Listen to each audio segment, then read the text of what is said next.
Mis hermanos ya están allí. Zacarías capítulo 10.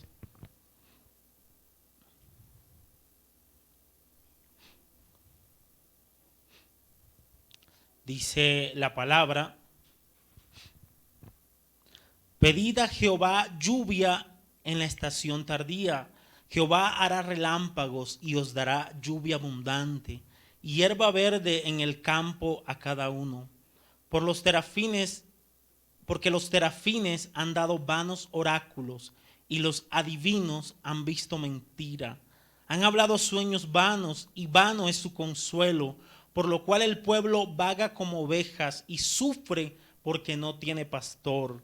Contra los pastores se ha encendido mi enojo, y castigaré a los jefes, pero Jehová de los ejércitos visitará su rebaño, la casa de Judá, y los pondrá como su caballo de honor en la guerra. De él saldrá la piedra angular, de él la clavija, de él el arco de guerra, de él también todo apremiador. Serán como valiente que en la batalla huellan al enemigo en el lodo de las calles, y pelearán porque Jehová estará con ellos, y los que cabalgan en caballos serán avergonzados, porque yo fortaleceré la casa de Judá y guardaré la casa de José, y los haré volver, porque de ellos tendré piedad, y serán como si no los hubiera desechado, porque yo soy Jehová su Dios, y los oiré. Será Efraín como valiente, y se alegrará su corazón como a causa del vino. Sus hijos también verán y se alegrarán. Su corazón se gozará en Jehová. Yo los llamaré con un silbido, y los reuniré, porque los he redimido, y serán multiplicados tanto como fueron antes. Bien que los esparciré entre los pueblos, aún en lejanos países se acordarán de mí. Y vivirán con sus hijos y volverán, porque yo los traeré de la tierra de Egipto, y los recogeré de Asiria, y los traeré a tierra de Galaad y del Líbano, y no les bastará. Y la tribulación pasará por el mar, y herirán el mar las ondas, y se secarán todas las profundidades del río. Y la soberbia de Asiria será derribada, y se perderá el cetro de Egipto. Y yo los fortaleceré en Jehová, y caminarán en su nombre, dice Jehová. Mis hermanos, el Señor añada bendición a su palabra en esta mañana.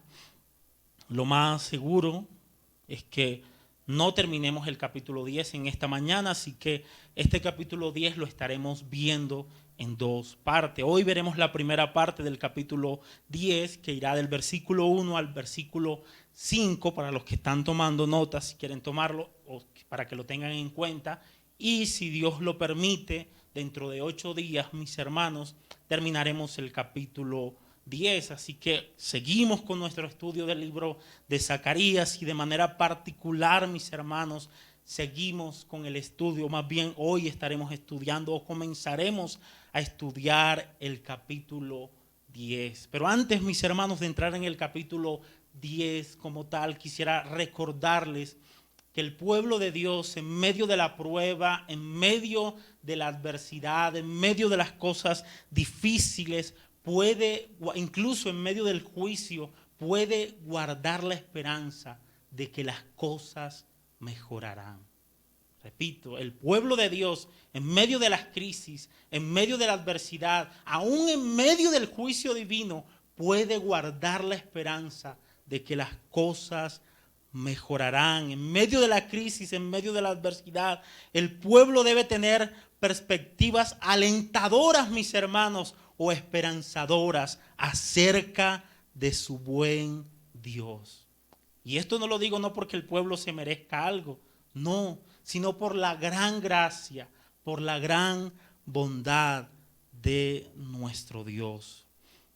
El pueblo, mis hermanos, al que ministró Zacarías, el cual estamos considerando, era un pueblo que estaba pasando por diversas adversidades. Y una de esas adversidades, mis hermanos, era que el pueblo estaba pasando por una situación terriblemente económica, una situación muy mala, ya que no llovía en medio del pueblo. La falta de lluvia, mis hermanos, en un país agrícola como lo era Israel, había afectado la economía del país de una manera bien terrible. Y en medio de ese contexto, en medio de un contexto donde no caía lluvia, donde no habían buenas cosechas, donde habían muy malas cosechas, mis hermanos, en medio de ese contexto, el pueblo es llamado por Zacarías, pero en realidad es por el Señor. El pueblo es llamado por el Señor a clamarle a Él. ¿Por qué? Por lluvia. ¿Qué era lo que necesitaba el pueblo, mis hermanos, en ese contexto? Necesitaba lluvia, aquella lluvia que mejoraría la economía de un país agrícola como lo era Israel. Así que con eso en mente, mis hermanos, quiero invitarlos a que estudiemos este maravilloso capítulo, y tengo que decirlo, y difícil capítulo también. Decía un predicador que escuchaba: uno a veces piensa que a medida que uno avanza en un libro, el libro se va poniendo más fácil. Pero él decía, este no es el caso de Zacarías. Pareciera que entre más avanzamos en el libro se va poniendo como un poco más complicado. De hecho, a veces si nosotros leyéramos solamente el capítulo así por leerlo, quedaríamos con muchas cosas en el aire, mis hermanos. Pero gracias al Señor que tenemos un Dios bondadoso. Un Dios, mi hermano Montilla y mis hermanos, que si uno le pide sabiduría, Él se la da. Así que el Señor es bueno y bueno en gran manera. Así que con eso en mente quiero que se enfoque allí, mis hermanos, y quiera el Señor abrir nuestro entendimiento para poder entender su palabra. Versículo 1 dice: pedid a Jehová lluvia en la estación tardía. Jehová hará relámpagos y os dará lluvia abundante y hierba verde en el campo a cada uno. Mis hermanos, no podemos olvidar que el pueblo al que ministró Zacarías está pasando por un tiempo de sequía, por malas cosechas a causa de la falta de lluvia, mis hermanos. Pero interesantemente, el pueblo, más bien Zacarías en este contexto, invita al pueblo a que pida lluvia, a que pida la lluvia al Señor, la lluvia de la estación tardía. Y lo primero que quiero que consideremos de este versículo 1, mis hermanos, es la expresión pedid. Esa expresión que aparece allí en el versículo 1, la primera expresión, pedid. Mis hermanos, este término es un imperativo, es una orden. Me explico. Zacarías no le está pidiendo el favor al pueblo que le pida a Dios lluvia. Zacarías no le está diciendo: ¿será que ustedes pueden pedirle al Señor lluvia? O sean tan amables de pedirle al Señor lluvia. No, mis hermanos, este imperativo nos deja ver que Zacarías, inspirado por el Espíritu de Dios, le está ordenando al pueblo que clame a él por lluvia. Interesante, mis hermanos, Dios le está ordenando al pueblo que clame a él por lluvia. Y esto nos deja ver, mis hermanos, que algo grave estaba pasando en el corazón del pueblo. ¿Usted se imagina algo básico en la relación nuestra con Dios? ¿Es qué? La oración. Que le pidamos a Dios. ¿Alguno de ustedes necesita un imperativo en esta mañana para clamar a Dios? Yo espero que no. Es algo básico. Sin embargo, algo estaba pasando en el corazón del pueblo para que necesitara una orden divina para clamar a su Dios por lluvia. La pregunta es, mis hermanos, ¿qué estaba pasando? Quizás nuestro pasaje no lo muestra claramente, pero el contexto en el que ministró Zacarías nos puede ayudar para darnos una idea de lo que estaba pasando en el corazón del pueblo. Ustedes recordarán, mis hermanos, que el pueblo había experimentado un cautiverio de aproximadamente 70 años.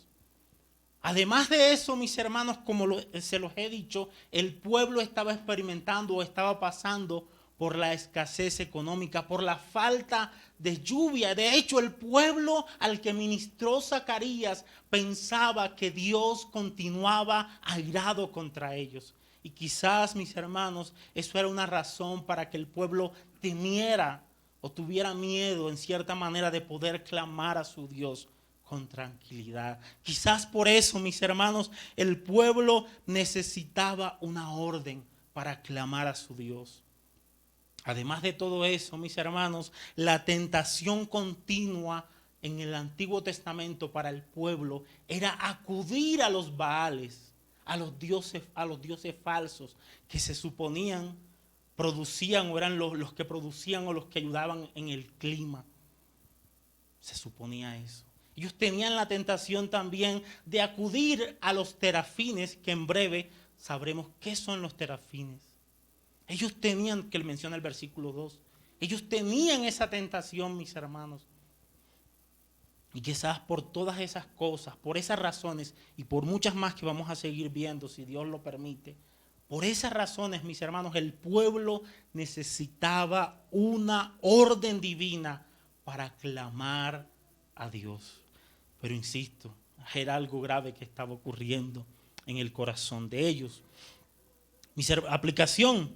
Mis hermanos, una de las cosas básicas en nuestra relación con Dios es pedirle a Él, sobre todo pedir su auxilio cuando estamos en situaciones complicadas, en situaciones difíciles. El pueblo necesitaba la lluvia, mis hermanos, que a su vez produciría buenas cosechas, que a su vez ayudaría en la economía del país, de un país agrícola como lo era Israel. Sin embargo, Israel necesitó una orden divina para clamar a Dios por lluvia. Lo más seguro, mis hermanos, es que tú y yo no necesitemos una orden divina, un imperativo divino para clamar a Dios por bendiciones materiales. Pero quizás, mis hermanos, necesitamos un imperativo, una orden divina para clamar a Dios por más santidad en medio de nuestras vidas, para clamar a Dios por una vida de testimonio, por una vida que refleje el carácter de Cristo, por una vida que refleje la gloria de nuestro Dios. Quizás necesitemos una orden para clamar de esa manera. Dios nos ayude, mis hermanos, a poderlo hacer. Pero continuemos. Así que el pueblo se le ordena que pida al Señor la lluvia en la estación tardía. ¿Y cuál era esa lluvia, mis hermanos? Esa es la pregunta. Esta lluvia era la lluvia de primavera, la cual contribuía a la maduración del grano y de las vides. Interesante. Eso iba a ayudar muchísimo a la economía del país. Mis hermanos, como diría un pastor en República Dominicana, el dinero no lo es todo, pero calma los nervios. Nos ayuda. Siempre estás allí por algo, el Señor lo ha puesto por algo, no lo es todo, pero calma los nervios, como diría este hermano en República Dominicana. El pueblo estaba pasando por una situación económica terrible y el único que lo podía ayudar, mis hermanos, era Dios. Ellos necesitaban clamar a Dios por eso. Ellos necesitaban clamar a Dios para que les ayudara en esa situación económica. Ellos no necesitaban acudir a los Baales, a los falsos dioses. Ellos no necesitaban acudir a los terafines, que en breve vamos a saber quiénes eran los terafines. No necesitaban nada de eso, mis hermanos. Ellos necesitaban acudir al Dios que hizo los cielos y la tierra. Ellos necesitaban acudir al único Dios verdadero. Ellos necesitaban clamar a Él. Por eso hay una orden, un imperativo. Por eso, mis hermanos, Zacarías le ordena al pueblo que deben clamar a Él por lluvia. Aplicación, querido hermano y hermana, tu verdadero socorro está en Dios y viene del Dios que hizo los cielos y la tierra. Tu verdadero socorro no está en otro lado. Tu verdadero socorro está en Dios. Así que mi hermano, mi hermana, si estás pasando por una situación económica, clama a Él. Clama a Él. Insisto, quizás esto no necesita un imperativo, pero sí necesita una motivación. Mi hermano, si estás pasando por una situación económica, clama a Dios. Para Dios no es ajena nuestra situación económica. Tú puedes clamar a Él con toda tranquilidad. Hemos huido, mi hermano Monty, mis hermanos, hemos huido del evangelio de la prosperidad porque está mal. porque hace un énfasis sobre exagerado en el dinero.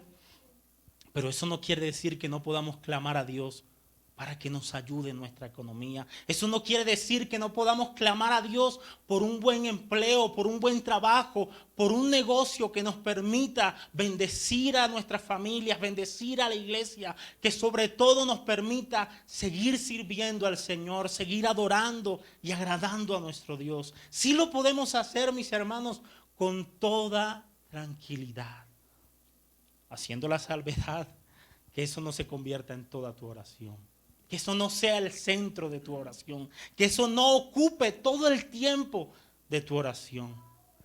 Porque si ese es el caso, mis hermanos, debemos, mi hermano Edgar, cuadrar una cita para una consejería bíblica, si ese es el caso, porque eso no debe ocupar. Pero con toda tranquilidad, mi hermano, mi hermana, puedes clamar al Dios de los cielos para que te ayude, para que supla conforme a sus riquezas en gloria. Con toda tranquilidad podemos hacerlo.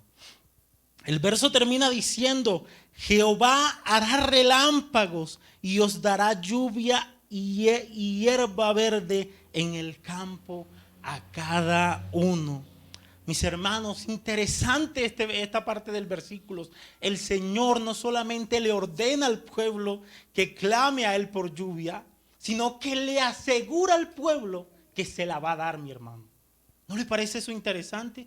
Dios no solamente le ordena, le exige al pueblo que clame a Él por lluvia, sino que le asegura a su pueblo que le va a dar dicha lluvia. Glorioso, mis hermanos. Yo no sé si a usted le parece eso interesante, pero a mí me parece en gran manera interesante y deja ver el gran amor y el gran cuidado de Dios para con su pueblo. Quizás alguno dirá, o quizás yo en una pregunta hipotética digo: sería bueno que el Señor me dijera que pidiera algo y al mismo tiempo me ordenara que pidiera algo y al mismo tiempo me asegurara que Él me va a dar eso.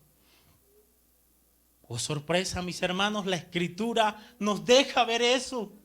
La Biblia dice, por ponerles un ejemplo, Santiago capítulo 1, el que esté falto de sabiduría, que se la pida ¿a quién? A Dios. Y en el mismo texto, en ese mismo versículo, Santiago capítulo 1, versículo 5, se nos dice que pidamos sabiduría, y en ese mismo versículo se nos asegura que nos será dada esa sabiduría. Interesante, mis hermanos. Para ponerles un ejemplo un poco más general, Dios nos pide que seamos santos, que seamos como Él, y Él en su gracia o por las Escrituras podemos ver que Él se encarga de proveer esa santidad. Pues la Biblia dice, Filipenses capítulo 1, versículo 6, dice que aquel que empezó la buena obra la perfeccionará hasta el día de Jesucristo. ¿No les parece interesante? ¿No encuentran una buena motivación, mis hermanos, para clamar a nuestro Dios, para pedirle a Él? Yo espero que sí. Y yo espero que no solamente sea una motivación, sino que esto les pueda dejar ver el gran cuidado de Dios y el gran amor de Dios para con su pueblo. Sigamos versículo 2 y llegamos a los terafines. Dice, porque los terafines, perdón mis hermanos,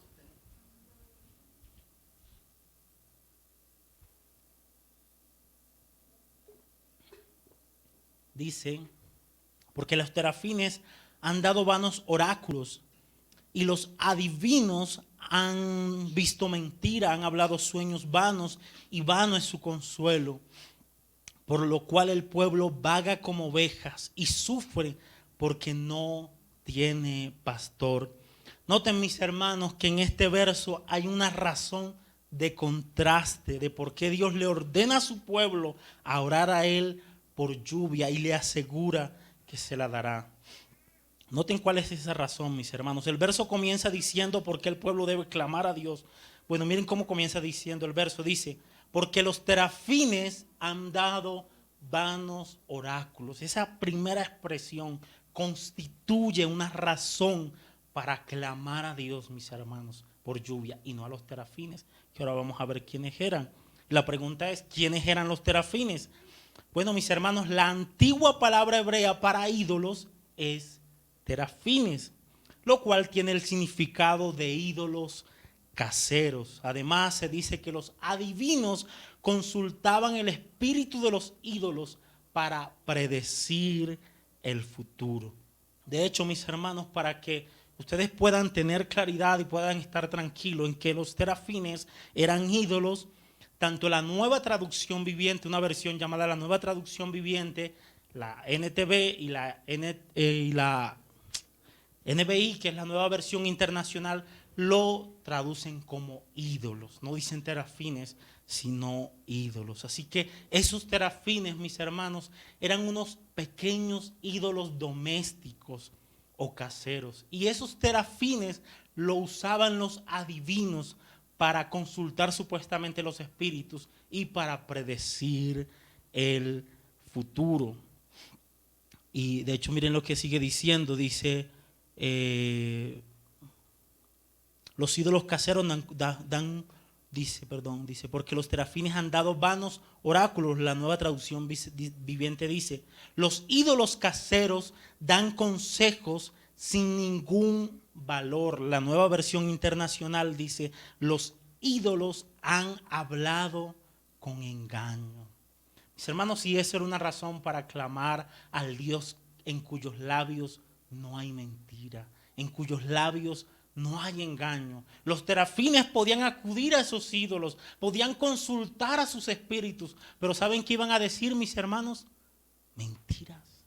Mentiras. De hecho, en ese contexto había una práctica, o en la antigüedad había una práctica, mis hermanos, que consistía en abrir un animal que se iba a sacrificar, lo abrían, observaban el hígado, miraban sus posibles malformaciones que tenían y teniendo en cuenta eso, predecían el futuro. Ustedes se pueden imaginar eso. De hecho, se dice que de esa manera predijeron la muerte de muchos famosos, entre esos Alejandro Magno. Se dice eso. Pero ¿eso era confiable, mis hermanos? ¿O era mucho mejor clamar al Dios que conoce verdaderamente el futuro? Era mucho mejor, mis hermanos, claro que sí. Pero como les decía hace un ratico, el pueblo tenía la tentación de acudir a esos ídolos caseros. De hecho, ustedes se acuerdan, hay una historia, creo que es de Raquel, cuando Raquel y Jacob, cuando se van, que salen de la casa de Labán, ella se lleva un ídolo de eso, un terafín de eso, imagínense. Porque tenían la práctica, mis hermanos, tristemente, de acudir a esos ídolos. Pero no debían hacer eso. Era mucho, mucho mejor, mis hermanos, acudir al Dios que todo lo conoce. Así que lo más posible, mis hermanos, es que los adivinos que menciona el versículo 2 estuvieran haciendo esas prácticas que acabamos de mencionar para conocer el futuro de Israel. Pero insisto, eso no era confiable. No era confiable, mis hermanos. Era mucho, mucho mejor acudir al Dios que lo conoce perfectamente todo. Dice el versículo, han hablado sueños vanos y vano es su consuelo. La Nueva Versión Internacional, la Nueva Traducción Viviente dice, los que interpretan los sueños dicen falsedades que no dan consuelo.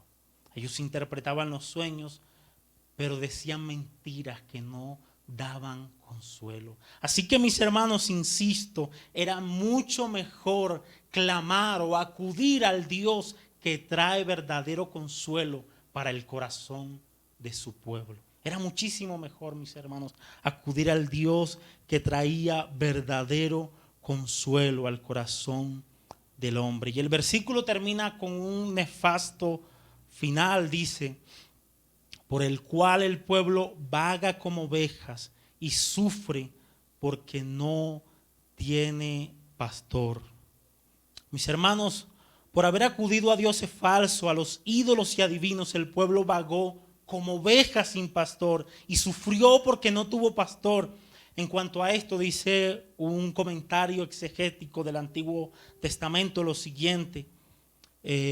Como las ovejas vagan y se exponen a cualquier daño o peligro cuando están sin pastor, así los judíos habían estado mientras estaban sin Jehová, el verdadero pastor. Mis hermanos, en muchas ocasiones el pueblo se alejó de Dios. Tristemente, el pueblo experimentó esto en carne propia, si se puede decir. Ellos se alejaron de Dios. Ellos acudieron a los Baales. Ellos acudieron a dioses falsos y vieron las terribles consecuencias. Vivieron cosas en gran manera terribles. Los resultados, mis hermanos, de acudir a esos ídolos en la historia fueron terribles. De hecho, así el reino del norte, por la historia, por todo lo que hemos estudiado, fue destruido. ¿Por qué, mis hermanos? Por caer en la idolatría, por dejar al Dios verdadero e irse tras dioses falsos. El reino del sur cayó cautivo bajo los babilonios 70 años. ¿Por qué, mis hermanos? Por irse tras ídolos falsos, por irse tras dioses falsos, por dejar al Dios verdadero. Aplicación, mis hermanos. No hay nada mejor que acudir al Señor en todas nuestras circunstancias. En Dios está nuestra verdadera ayuda y Él tiene el verdadero consuelo para nuestras almas. Quizás, yo espero que esto sea cierto, quizás no tengas un terafín o un ídolo en tu casa para acudir a ellos en lugar de acudir a Dios. Lo más seguro es que no tengas ídolos o terafines en tu casa. Y quizás esto te deje un poco más tranquilo, pero no debe ser así, mis hermanos, porque la verdadera idolatría, o más bien la esencia de la idolatría, no consiste en postrarse delante de un Dios físico. La esencia de la verdadera idolatría consiste en dejar de confiar en Dios y poner la confianza en cualquier otra cosa que no sea Dios. Y ese puede ser tú, y ese puede ser tu trabajo. Quiero hacer unas preguntas aplicativas que espero que puedan confrontar nuestros corazones. ¿Tienes tu confianza en Dios o confías más en tu trabajo o en tus habilidades? ¿Eres consciente de los muchos ídolos en tu corazón que te tientan constantemente a quitar la confianza de Dios y ponerla en ellos? ¿Sabías que para ser un idólatra en esencia no necesitas tener un ídolo físico en tu casa? Para ser un idólatra bastaría tener un solo ídolo en tu corazón que te haga quitar la mirada de Dios. ¿Sabías que el gran reformador llamado Juan Calvino en cierto momento dijo que el corazón del hombre era una fábrica, no una tienda, sino una fábrica de ídolos? Mis hermanos, en lugar de estar pensando que la idolatría ya no tiene nada que ver con nosotros, más bien en humildad, pidámosle a Dios que siga erradicando la idolatría de nosotros y que nos ayude a poner la confianza solo en Él, mis hermanos, solo en Él, porque podemos estar cayendo en la idolatría. Que Dios nos ayude y nos dé la gracia. Versículo 3.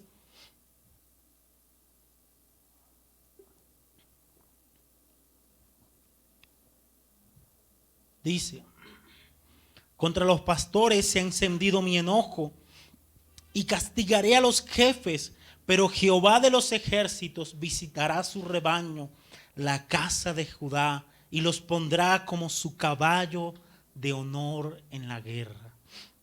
Interesante, mis hermanos, este verso nos deja ver que la ira de Dios se encendería sobre la nación, pero de manera particular se encendería sobre los pastores y sobre los jefes. En este caso, mis hermanos, aquí en este contexto, pastores y jefes se está apuntando a los líderes de la nación. Dios visitaría, mis hermanos, la ira de Dios más bien se encendería contra los líderes de la nación. Interesantemente dice: castigaré a los jefes. Y esa palabra castigaré, que puede ser traducida visitaré, mis hermanos, en el hebreo es un término que significa inspeccionar o examinar. Interesante. Eso quiere decir que Dios examinaría a los líderes de la nación. Mis hermanos, ¿ustedes se pueden imaginar una evaluación de Dios? ¿Podrían ustedes decir lo que dijo el salmista esta mañana cuando leía a Pedro? Examina mi corazón. ¿Se pueden imaginar un examen? Una inspección divina de esa manera. El salmista esta mañana cuando leía a Pedro dice: ¿dónde huiré? ¿Dónde iré de tu presencia? ¿Dónde huiré de tu espíritu? ¿Dónde iré? Si fuera el Seol, allí tú estás. Si fuera el cielo, allí tú estás. ¿Dónde huiremos de él, mis hermanos? No hay forma. ¿Usted se puede imaginar eso? Y en esa inspección, mis hermanos, divina que Dios haría, ¿quiénes serían hallados culpables? Los líderes de la nación. Y allí, mis hermanos, habrían causas o Dios encontraría razones divinas para castigar a su pueblo. Pero en dicha inspección, mis hermanos, también Dios hallaría razones para bendecir a su pueblo. Pero por el contexto general de las Escrituras y por la pecaminosidad del ser humano, sabemos, mis hermanos, que cuando Dios decide bendecir al pueblo, no es porque el pueblo haya hecho algo bueno, no es porque el pueblo se lo merezca, sino por la pura gracia de ¿quién? Por la pura gracia del Señor. De hecho, en el mismo versículo vemos cómo también hay una visitación divina, no para castigar, sino para bendecir a su pueblo. Noten, dice,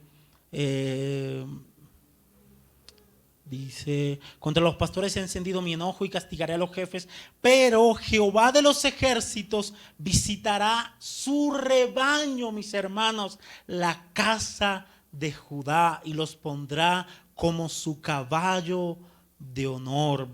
Hay un hombre llamado de nombre William, él dice lo siguiente: Dios mismo se convierte en su pastor y hace de ellos espléndidos corceles para su campaña. Yo diría, Dios en su gran misericordia y soberanía se convierte en el gran pastor de su pueblo y hace de ellos una herramienta para llevar a cabo sus propósitos gloriosos. Mis hermanos, pero no puedo pasar este versículo sin antes leerles la versión, o más bien la nueva traducción viviente, que considero que lo dice de una manera gloriosa, que lo dice de una manera espléndida. Miren cómo lo dice la nueva traducción viviente, cómo expresa este versículo. Dice: mi ira se enciende contra sus pastores y castigaré a esos líderes, pues el Señor de los ejércitos celestiales ha llegado para cuidar a Judá. Wow, mis hermanos, ha llegado para cuidar a Judá, su rebaño. Él los hará fuertes y magníficos como un caballo majestuoso en la batalla. Qué alentadoras palabras, mis hermanos, para el pueblo al que ministró Zacarías. Y estas palabras, mis hermanos, no tenían el propósito de sacar el orgullo del pueblo, de que el pueblo sacara pecho y decimos, wow, cuán fuertes somos. No, mis hermanos, estas palabras tenían el propósito de que el pueblo de Dios confiara completamente en su Dios. Mis hermanos, la vida cristiana no se trata de grandes hombres y mujeres, más bien se trata de hombres y mujeres débiles y pecadores que tienen un Dios grande y poderoso. Y gloria a Dios por eso. La vida cristiana no se trata de cuán fuerte eres tú, de cuán fuerte soy yo, sino de cuán poderoso y fuerte es nuestro Dios, mis hermanos. De eso se trata la vida cristiana. El pueblo sería fuerte, Dios usaría a su pueblo como una herramienta poderosa para su gloria. Versículo 4 dice: de él saldrá la piedra angular, de él la clavija, de él el arco de guerra, de él también todo apremiador. Mis hermanos, antes de entrar a considerar los simbolismos que aparecen en el versículo 4, primero quiero que consideremos o que pensemos quién es ese él que menciona el versículo 4. ¿Quién es ese él? ¿Será Cristo, mis hermanos? ¿Qué piensan ustedes? ¿Será Cristo? Bueno, mis hermanos, la mayoría de los estudiosos entienden que ese Él, de donde saldrá la piedra angular, la clavija, el arco de guerra, el apremiador, ese Él, mis hermanos, es la tribu de Judá o es Judá. De hecho, la nueva traducción viviente y la nueva versión internacional comienzan diciendo: de Judá saldrá la piedra angular, saldrá el arco de guerra, la clavica, el apremiador. Así que podemos tener la tranquilidad, mis hermanos, que ese el que menciona el versículo es Judá. Ahora la pregunta es, ¿quiénes son esas personas? ¿Será que el texto está hablando de 4 personas? ¿O más bien está hablando de una sola persona descrita con 4 nombres diferentes? Yo creo que está hablando de una sola persona, descrita con 4 nombres diferentes, a saber, la piedra angular, de la cual ya Edgar habló en cierto momento, la clavija, el arco de guerra, el apremiador. Pero la pregunta fácil para muchos de ustedes y obvia para muchos de ustedes es: ¿quién es esa persona que sale de la tribu de Judá? Yo sé, mis hermanos, que para ustedes es obvio, pero déjenme ser feliz, yo lo quiero explicar. No, esa no es la razón, mis hermanos, es una broma. La razón por la cual lo quiero explicar es que como predicador tengo la tarea de ser lo suficientemente claro para todo el auditorio. Para todo el auditorio. ¿Quién es esa persona que vino de la tribu de Judá? Dejemos que sea la Biblia quien nos lo diga. Vamos al libro de Hebreos, capítulo 7, versículo 14. No lo alcancé a leer, va, sí, 7, versículo 14. Ese es Hebreos. Para ver quién es esa persona que viene de Judá. Hebreos, capítulo 7, versículo 14. Dice, Hebreos 7, 14, si estoy bien. Porque manifiesto es que nuestro Señor vino de la tribu de Judá, mis hermanos. Y el Señor del que está hablando el autor de Hebreos es Jesucristo. Así que ¿quién es la persona que vendría de la tribu de Judá, mis hermanos?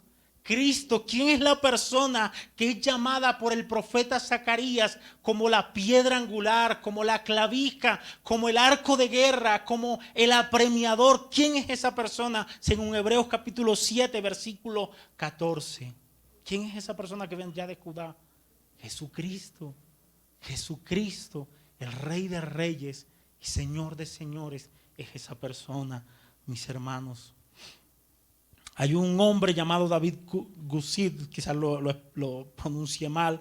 Él dice lo siguiente hablando acerca de estos simbolismos que hablan de Cristo, que representan a Cristo, que hablan del carácter de Cristo. Él dice lo siguiente: aunque Dios está disgustado con los pastores de Israel, Él levantará un pastor perfecto de y para Judá.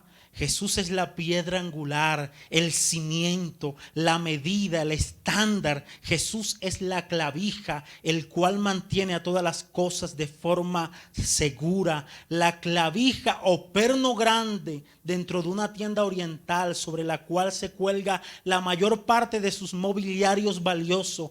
Del Mesías cuelga toda la gloria y esperanza de su pueblo. Jesús es el arco de guerra, un poderoso peleador por el bien. Jesús es el líder de todo apremiador sobre su pueblo. La Biblia de Estudio Herencia Reformada dice lo siguiente en cuanto a esta parte también. Dice que el Mesías es descrito con 4 nombres: piedra angular, el fundamento seguro y estable; clavija, la capacidad para llevar la carga de apoyo; arco de guerra, el activo campeón y guerrero; apremiador, el gobernante absoluto. Mis hermanos, Cristo es nuestro todo. Qué gran bendición es poder estar en Cristo. Saber es que Él es la piedra angular, lo más importante, la base de toda nuestra vida. cristiana. Saber, mis hermanos, que Él es la clavija donde cuelga toda la gloria de su pueblo. En Él está, Él se lleva toda la gloria. Él es el varón de guerra, Jehová de los ejércitos. Él es el apremiador. ¿No les parece glorioso todo esto? Yo espero, mis hermanos, que esto los enamore más de Cristo. Algo que he estado recordándole al Señor o diciéndole al Señor en este último tiempo es: Señor, enamórame de ti, ayúdame a amarte con todas las fuerzas de mi alma. Y mis hermanos, ver todo esto en las Escrituras solo nos deja ver la hermosura de nuestro Dios, lo completo que es Cristo, lo perfecto que es nuestro Salvador. Qué bueno, mis hermanos, es poder estar en Cristo. Qué bueno. Versículo 5.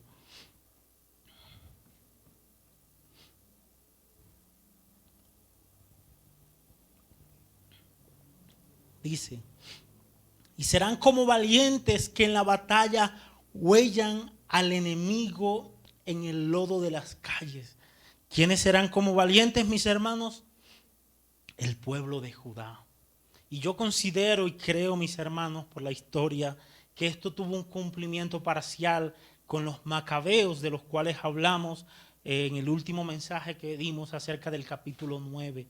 Yo creo que eso tuvo un cumplimiento parcial con los macabeos, pero yo creo que hay un cumplimiento más completo, un cumplimiento que se, valga la redundancia, que se cumple en su cabalidad con el león de la tribu de Judá, que vencerá a todos, mis hermanos, los enemigos de Dios.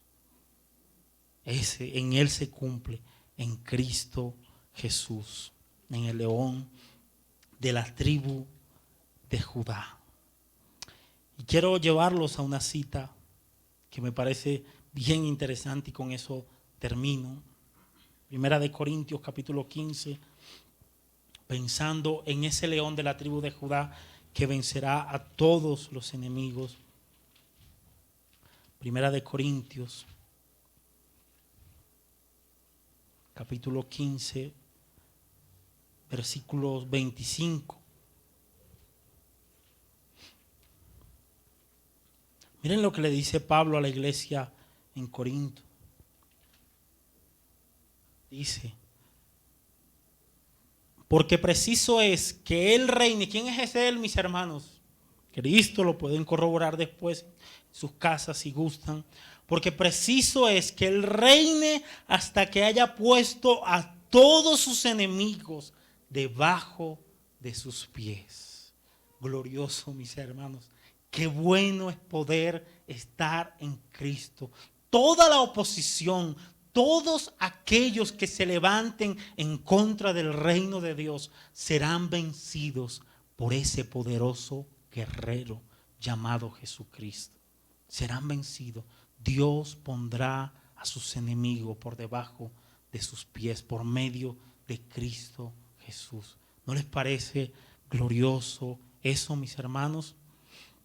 Cristo destruirá toda oposición en contra del reino de Dios. Cristo destruirá a todos los enemigos del reino de Dios. Por tanto, querido amigo, si hay alguien que no conoce del Señor, que no ha puesto su fe en Cristo, por tanto, querido amigo, si no eres parte del pueblo de Dios, para ese momento serás destruido por el poderoso guerrero llamado Cristo Jesús. Pero si te arrepientes y pones tu fe en Cristo, pasando a ser parte del pueblo de Dios, un día no serás destruido por Él, más bien vencerás por Él y en Él. Mi hermano y amigo, por encima de todas las circunstancias que estemos pasando, por encima de lo difícil que la estemos pasando, es 1.000.000 de veces mejor estar en Cristo que fuera de Cristo. El Señor les bendiga y les guarde. Padre, gracias. Qué bendición. Qué bendición, Señor. Yo espero que tu pueblo, que nosotros por tu gracia podamos entender la gran bendición, el enorme privilegio que es estar en Cristo. Padre, gracias. Yo pido que en esta mañana por tu Espíritu tomes esta palabra, Señor. Tú sabes que he orado a ti. Toma esta palabra, Señor, y aplícala a cada uno de nuestros corazones. Por favor, te lo pido, Señor. Toma tu palabra, Señor, y ven como lo que es una espada de doble filo que penetra lo más profundo de nuestros corazones, que discierne los pensamientos y las intenciones de nuestro corazón. Señor, por encima de mis fallas, por encima, Señor, de mi torpeza, mi Rey, toma tu palabra para tu gloria y aplícala al corazón de tu pueblo. Señor, si hay alguien que no te conoce, yo clamo a ti en esta mañana para que sus ojos sean abiertos, para que su corazón sea abierto, Señor, y pueda ver al Dios de las Escrituras. Si hay alguien que se ha ido tras dioses falsos, si hay alguien que se ha ido tras los ídolos de su corazón, yo pido para que tú los puedas traer en tu gracia en esta mañana, para que tú los traigas en tu gracia, bendito Rey, para que pueda poner toda su confianza en el Dios que hizo los cielos y la tierra, en el único y verdadero Dios que vive y reina por los siglos de los siglos. Bendice a tu pueblo en esta mañana. Gracias. Gracias, Señor. Gracias.